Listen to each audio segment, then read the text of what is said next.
Hello and welcome, dear students. Today we are going to discuss an important topic, that is John Locke and his political thought.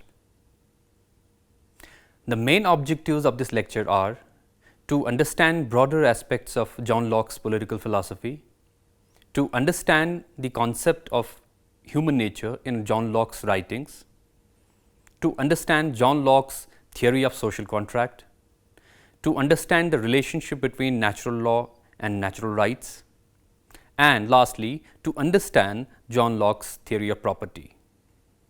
John Locke was first among modern philosophers who provided philosophical foundation for liberalism in his seminal work, Two Treatises on Government. His affirmative position on the whole array of ideas such as natural rights, which include right to life, liberty and property, consent of individuals, limited government, separation of powers, and legislature's precedence over executive, and religious toleration are key elements of liberal constitutional framework. In his thought, individual liberty is the core foundation for any further inquiry on the political discourse.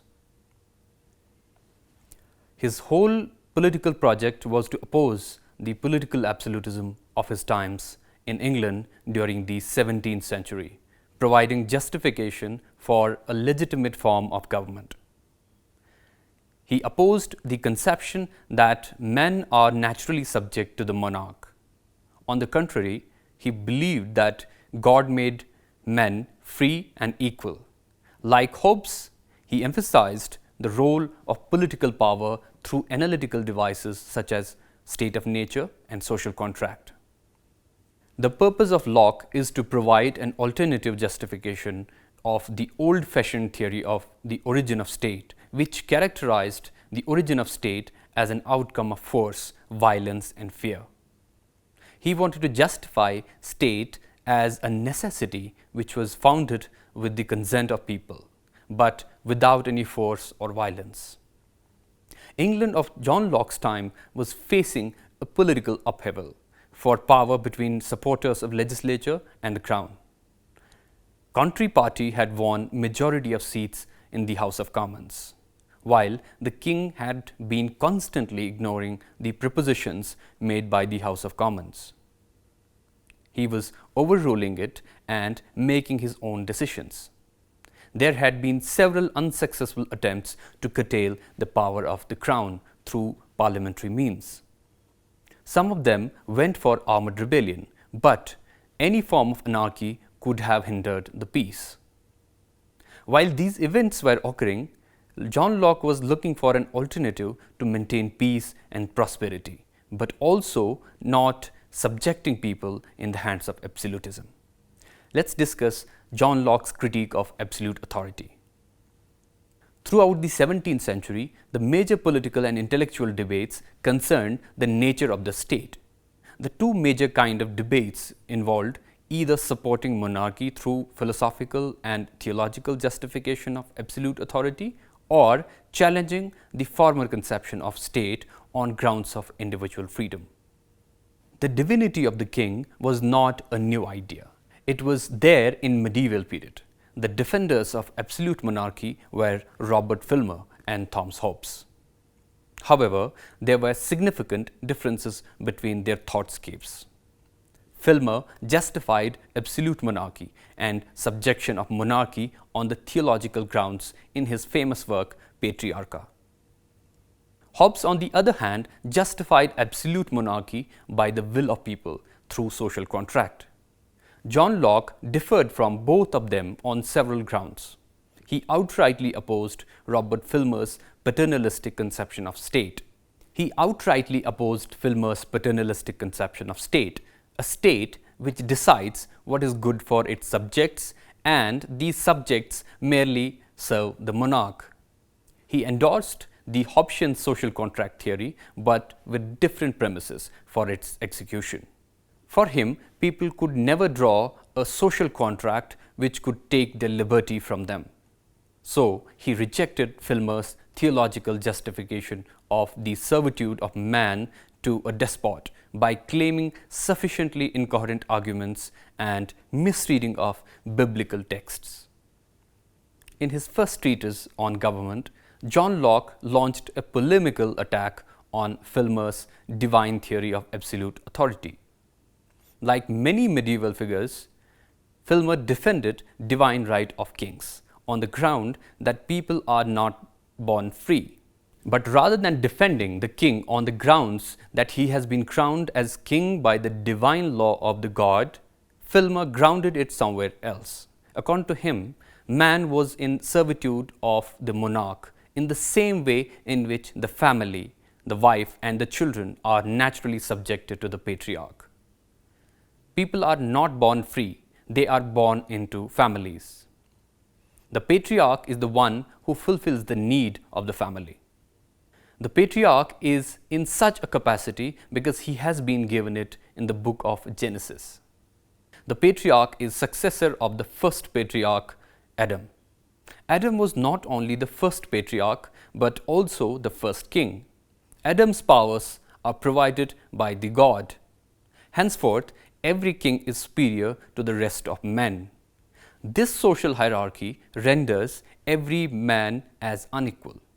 Locke summarizes in his own words. Men are not born free and therefore could never have the liberty to choose either governors or forms of government. Princes have their power absolute, and by divine right, for slaves could never have a right to compact or consent. Adam was an absolute monarch, and so are all princes ever since. For Locke, however, this argument is very weak. He adamantly maintains that men and women are equally made in the eyes of the God, and no one is superior to the other. John Locke opposed Filmer's position on the ground that the biblical reference is misquoted. Parental authority is not same as political authority. The reference does not pertain to the father any absolute power, but it was a commandment to respect both father and the mother. God did not render Adam in such a power even if he would have given it. It was not applicable to his successors. If it does follow such, the succession rules are obscure. And if there were such rules, the true successors of Adam are unidentified. Therefore, the argument is absurd and incoherent. Now we discuss John Locke's human nature and natural law. In his second treatise on government, John Locke provided a positive account of natural rights, human nature and social contract. To have a comprehensive understanding of the theory of social contract, we have to understand his account of laws of nature and human nature. Locke refutes Hobbesian view of human nature. Hobbes viewed human nature as full of passions. They do not act rationally. Their actions are self-oriented. They are solitary individuals. It has been called individual functionalism. People always put their interest first. This implies that any inquiry has to be accounted from individual point of view. Hobbesian account of human nature manifests in state of nature as people harming each other because there is no one to stop them. Locke opposed this. According to him, human nature is harmonious and peace-loving. In the conflict-ridden situations such as state of nature, people defended themselves rather than attacking others. It is paramount that people should preserve themselves, and as natural law obliges them, duty to preserve others too. Locke held human desires to be paramount. In his view, people desire in order to replace their pain with pleasure. Hobbes calls this hedonistic theory of motivation. Hedonistic nature means that men tend to distinguish good and bad according to their pleasure and pain. The desire which produces pain in us we call good, and which produces pain we call bad. Later on, this theory was used by utilitarian thinkers in their moral philosophies. In the treatise, Locke invokes the idea of natural law, which was not a new concept in his writings. It was first propounded by Thomas Aquinas in his writings. Aquinas distinguished natural law from all other laws, such as divine and human law. Divine laws are laws which are revealed through the prophecies of the God's will. Human laws, on the other hand, are laws which are conventional in nature and are created by social order. Human laws need to be consistent with natural laws. Natural laws are also created by God, but accessible to all human beings. In Locke's writings, these laws could be discovered by reason alone and therefore applicable on all human beings. This is why all human beings are equal, because they can perceive these laws through their reason. Natural law is criterion for determining what is good and bad. The moral truth is enshrined in the law. Fundamental law of nature is preservation of oneself and, by extension, each and every individual. One must not act against the laws. People are granted natural laws even in the state of nature. The natural laws are the governing laws which continue to exist in the civil society. The state cannot act against it, because state is itself a product of natural law. In civil society, despite being granted natural rights, people will enjoy the rights in the purview of the natural law. It has been described as rule of law in the modern times. Now let's discuss Locke's concept of natural rights. Along with natural law, Locke invoked the idea of natural rights. Natural rights are the rights which are innate to individuals by birth.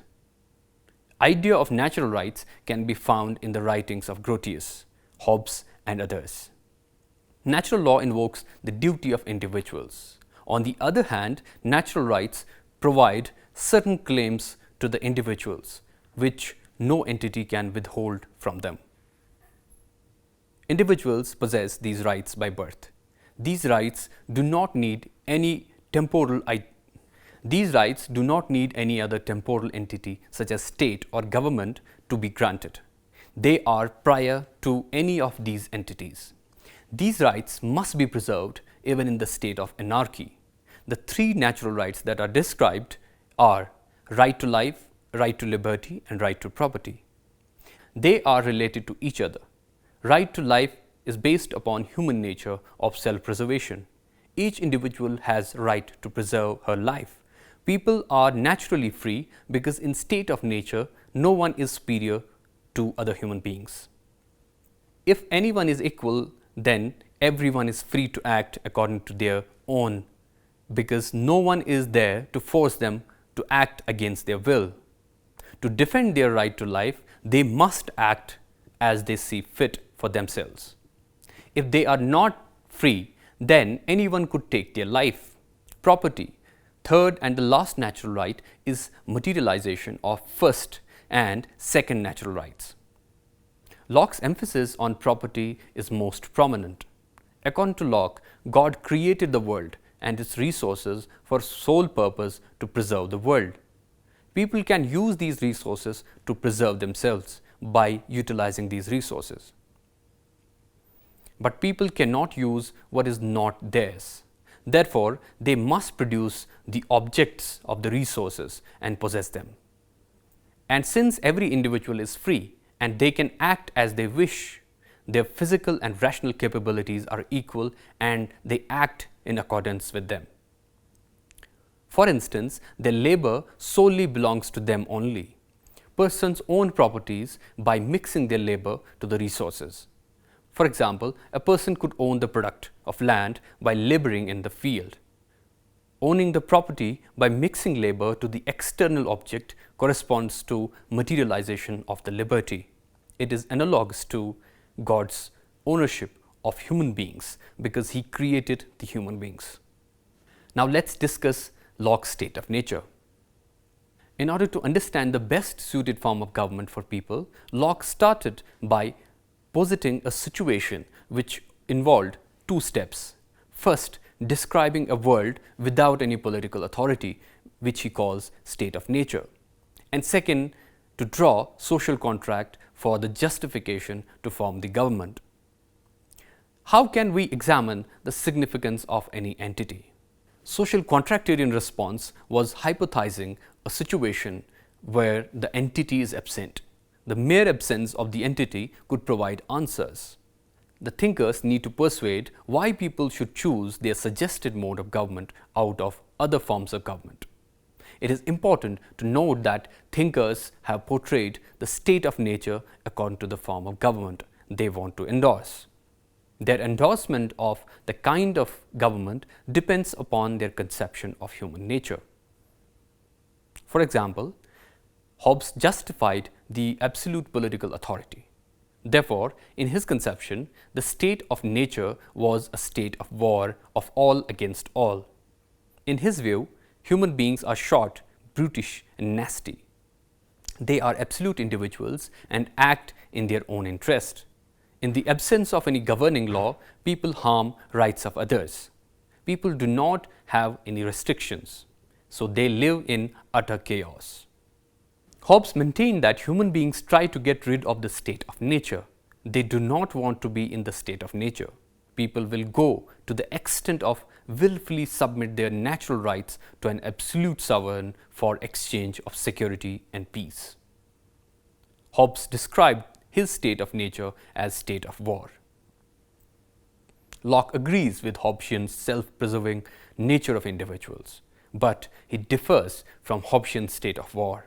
He wanted to justify a limited government formed by the consent of the people. But according to him, state of nature is state of peace and harmony, mutual assistance as opposed to Hobbes. In the state of nature, people are equal and free. Men living together according to reason, without a common superior on earth, with authority to judge between them, is properly the state of nature. They can live as they want to. They can do whatever they wish for. They can possess private property too. Locke's emphasis on private property in the state of nature is pivotal. In the state of nature, one can possess property by simply mixing the labor with the resource. But they cannot take whatever they want. Locke puts certain limitations to the possession of property. Property must be acquired through producing the object of possession by using their own labor. This is the first restriction. Another restriction emphasizes that people should not possess more than what is needed because others also possess them for their own self-preservation, and more than enough possession will degenerate eventually. So, no resources should be destroyed and must be preserved because God made them for the purpose. However, there must be some hindrance in this normative scenario. Otherwise, people would not want to leave it to form a legitimate government. Locke emphasized the constant threat to the normative condition. In the state of nature, people are free, but they do not have license to act whatever they wish. They are bounded by natural laws in the state of nature. Since there is no authority superordinate to anyone, all of them are enforcers of law. Everyone will protect the rights of everyone. What happens when people violate the law?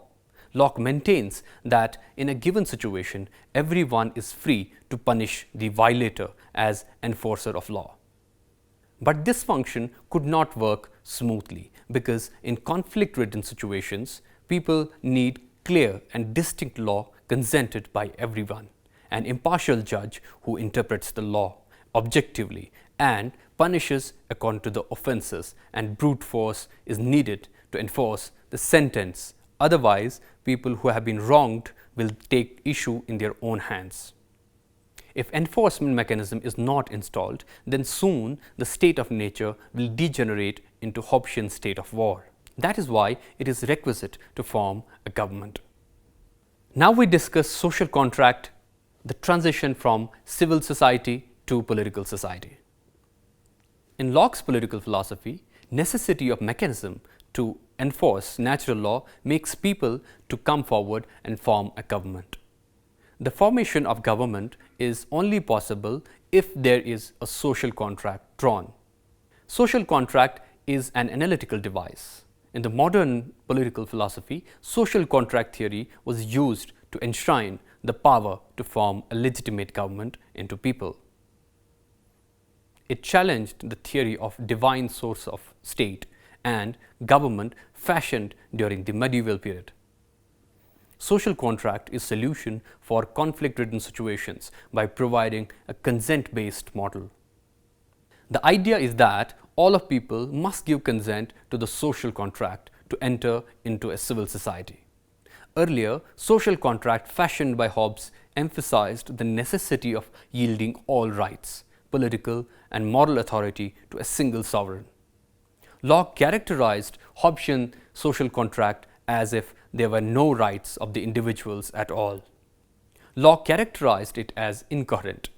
Why would people want to give up the privileges they had in the state of nature to enter a civil society? The imperative of state is to maintain the privileges they had in the state of nature and resolve the inconveniences. The laws of nature must be adhered in the civil society too. The government itself cannot violate these laws, but those who violate the law has to be punished by the state. Entering into political society happens in two phases. The first phase is to recognize and partially give up their natural rights by individuals through uniting into a community in order to legitimize the natural laws. The objective of the Lockean social contract is to enforce a regulatory law which is already recognized by people. The second phase is to install a government by the community to address the inconveniences and determine the right and wrong in accordance with natural law. Since people are enjoying privileges in the state of nature, why would they give up their own freedom to bring justice for themselves to an authority? Locke says that the inconveniences of the state of nature could degenerate and become a horrid. He describes three inconveniences. He believed that there are laws in the state of nature, but everyone interprets the law according to their own convenience.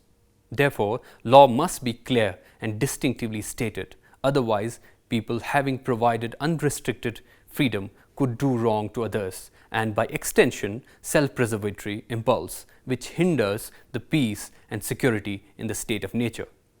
The question is, how can the law be clearly stated if people interpret it for their own interest? The first phase of social contract happens at this point. People adhere to the laws which they want to enforce through the consent. In order to adhere the law, they recognize the rights they had in the state of nature by delimiting it in accordance with law. Now, not everyone can enforce the law once the laws have been recognized and clearly stated. Next inconvenience is that people could wrong others by violating the laws. They could steal property from others or try to harm their life. Since everyone can enforce these laws in the state of nature, everyone could also punish those who bring injustice to them. But anyone who has been wronged could be driven from revenge and punish the offender more than the required punishment for the offense. Judgment of the actions of individuals cannot be impartial in the absence of authority. The judgment of the offense must happen by an impartial entity. Consequently, this is exactly where second phase of social contract begins. People install a mechanism or an institution to bring justice and maintain peace. People give consent to government to rule them. The government is a product of natural law, not vice versa. Therefore, the government has to adhere to the natural laws. Locke characterizes the relationship between community and government as mutually trusting. If the community has made contract with government to meet certain ends in order to give up something, both of them have to hold their end of obligations. In this scenario, the government has to act responsibly, otherwise people in community are not obligated to follow the government. The provision limits the government's authority and gives ultimate hold on power to the people. The legislative being the fiduciary power to act for certain ends, there remains still in the people a supreme power to remove or alter the legislative when they find the legislative act contrary to the trust reposed in them. This provision also enshrines the legislation as governing body. Community makes contract in order to execute certain roles and responsibilities. However, Locke is not specifically arguing for legislation, but the function of the governing body is legislative. Now that the impartial entity called the government is installed, it must have brute force to enforce those laws. They must have the power to execute punishment to the offender and bring justice to the people.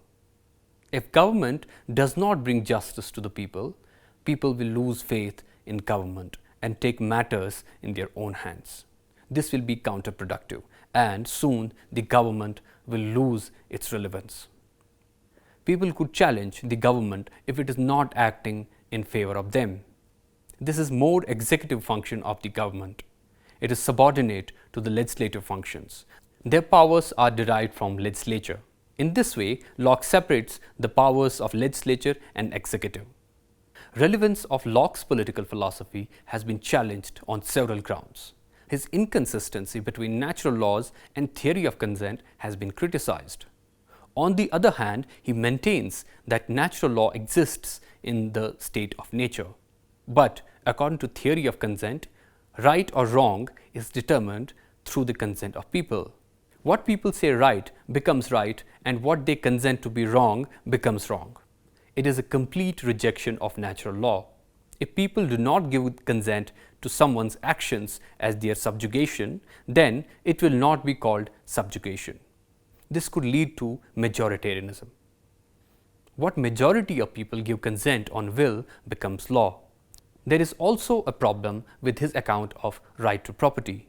He has been criticized by Marxists and socialist thinkers as a bourgeois attempt to retain private property and restriction of state to regulate it by making it natural right of individuals. Despite the limitations, John Locke's fundamental purpose was to oppose the absolute authority and provide a justification of the origin of state based on consent of people, which he successfully provides. He was radical in many ways during his lifetime. Throughout the medieval period, the origin of state and government was characterized by the divine origin theory. Locke was in the tradition to oppose the divine theory. His writings draw a sketch of the liberal political discourse. His theory of rights, theory of consent, and rule of law are essential ingredients of modern liberalism. With this, we come to the end of today's lecture. Hope you have enjoyed it well. Thank you for watching.